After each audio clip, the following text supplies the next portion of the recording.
Sebelum mulai, jangan lupa untuk menekan tombol subscribe dan nyalakan lonceng notifikasi agar tidak ketinggalan video terbaru kami. Dan bagikan video ini.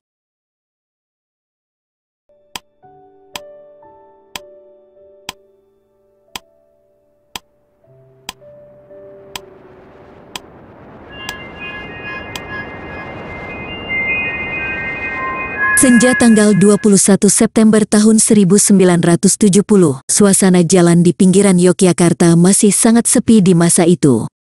Bis kota sudah tak lewat ngampilan selepas pukul 17 petang. Karena urusan dagangan, Sumarijem jadi terlambat pulang, ia terpaksa harus berjalan kaki ke arah utara.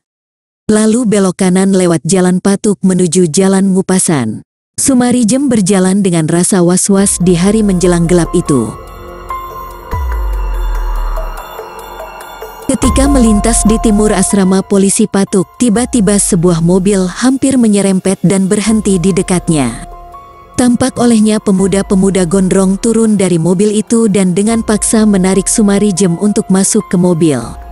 Sumarijem kaget dan tak mengerti dengan apa yang terjadi. Ia berusaha dengan sekuat tenaga menolak paksaan berandal-berandal itu, namun tak berhasil. Mobil itu lalu bergerak dan mengitari jalan Diponegoro menuju Bumijo. Seingat Sumarijem, mobil melintasi jalan Magelang dan tergoncang ketika menyeberangi rel. Di dalam mobil bahkan ada yang mengancamnya dengan menempelkan pisau belati di lehernya. Setelahnya, Sumarijem dibius dan nyaris tak sadarkan diri. Apa yang lamat-lamat diingatnya adalah kain panjangnya disingkap sampai pada pusatnya dan terdengarlah pemuda-pemuda itu ramai-ramai menyanyi mengiringi rasa sakit Sumarijem. Tak hanya diperkosa, uang hasil dagangan telurnya juga disikat para pemuda tadi. Setelah urusan syahwat mereka beres, gerombolan pemuda itu kemudian membuang Sumarijem yang tak berdaya di tepi jalan Wates Purworejo, daerah Gamping. Seingatnya, ketika dibuang hari masih gelap, Sumarijem yang tak berdaya itu berjuang keras berjalan menuju ke arah kota Yogyakarta. Ketika hari agak terang, terlihat segelintir orang berlalu lalang. Dengan sisa uang dan tubuh tak berdaya, Sumarijem menyetop becak. Si pengayuh becak lalu mengantarkannya ke rumah salah seorang langganannya di Bumijo, Nyonya Sulardi.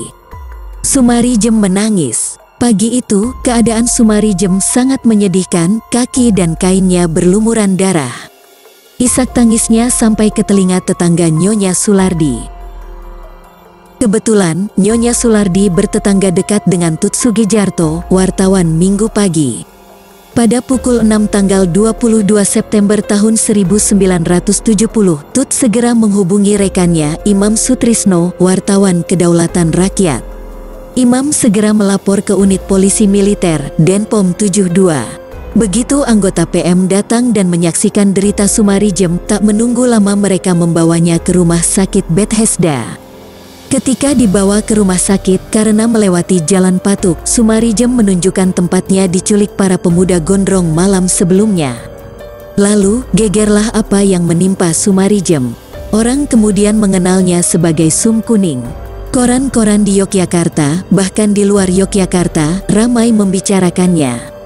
Bahkan pada 1980, muncul sebuah film berjudul Perawan Desa yang disutradarai Frank Rorimpandey.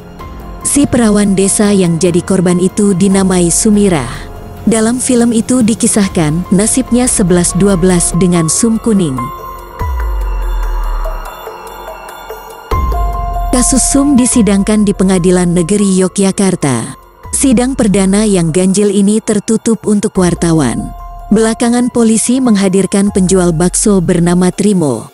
Trimo disebut sebagai pemerkosa Sum. Dalam persidangan, Trimo menolak mentah-mentah. Jaksa menuntut Sum penjara 3 bulan dan 1 tahun percobaan. Tapi majelis hakim menolak tuntutan itu.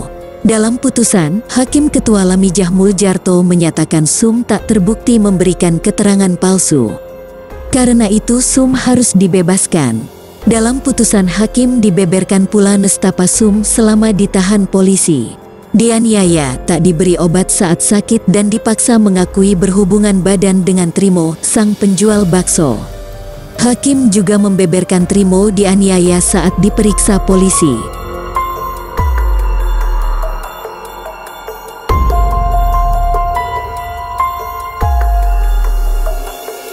Dalam pengakuannya kepada wartawan, Sum mengaku disuruh mengakui cerita yang berbeda dari versi sebelumnya. Dia diancam akan disetrum jika tidak mau menurut. Sum pun disuruh membuka pakaiannya dengan alasan polisi mencari tanda palu arit di tubuh wanita malang itu. Karena melibatkan anak-anak pejabat yang berpengaruh, Sum malah dituding anggota Gerwani. Saat itu memang masa-masanya pemerintah Soeharto gencar menangkapi anggota PKI dan underbunya, termasuk Gerwani.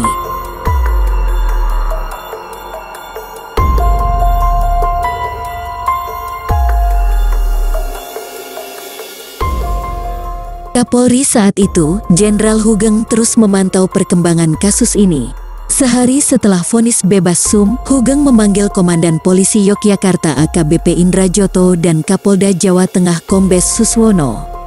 Hugeng lalu memerintahkan Komandan Jenderal Komando Reserse Katik Suroso mencari siapa saja yang memiliki fakta soal pemerkosaan Sum Kuning.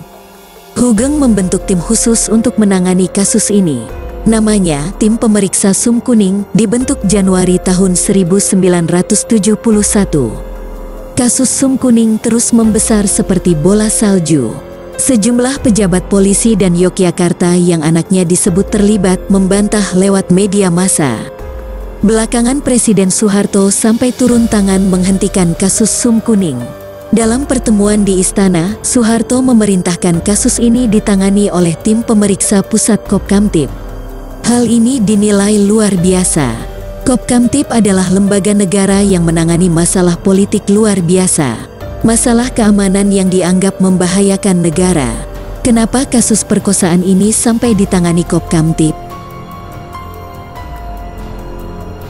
Dalam kasus persidangan perkosaan Sum, polisi kemudian mengumumkan pemerkosa Sum berjumlah 10 orang. Semuanya anak orang biasa, bukan anak penggede alias pejabat negara. Para terdakwa pemerkosa Sum membantah keras melakukan pemerkosaan ini. Mereka bersumpah rela mati jika benar memperkosa. Namun, meskipun proses persidangannya amat lama, sampai 39 kali sidang, akhirnya pada November tahun 1973, 2 orang yang terbukti memperkosa Sum dijatuhi hukuman penjara 4 tahun 6 bulan potong masa tahanan. Sementara itu, 5 terdakwa lainnya dibebaskan dari tuntutan karena tidak ada bukti. Kapolri Hugeng sadar, ada kekuatan besar untuk membuat kasus ini menjadi bias. Tanggal 2 Oktober tahun 1971, Hugeng dipensiunkan sebagai Kapolri. Beberapa pihak menilai Hugeng sengaja dipensiunkan untuk menutup kasus ini.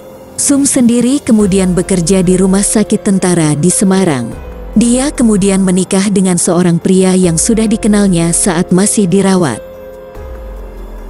Berita Sum Kuning cukup lama menghiasi media massa, bahkan bertahun-tahun dari 1970 hingga 1973 karena penanganan kasusnya yang kontroversial.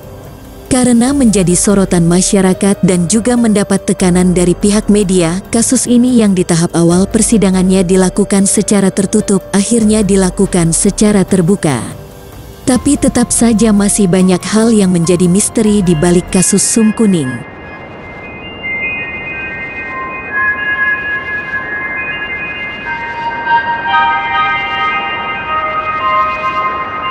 Terima kasih telah menonton. Jangan lupa untuk menekan tombol subscribe dan nyalakan lonceng notifikasi agar tidak ketinggalan video terbaru kami.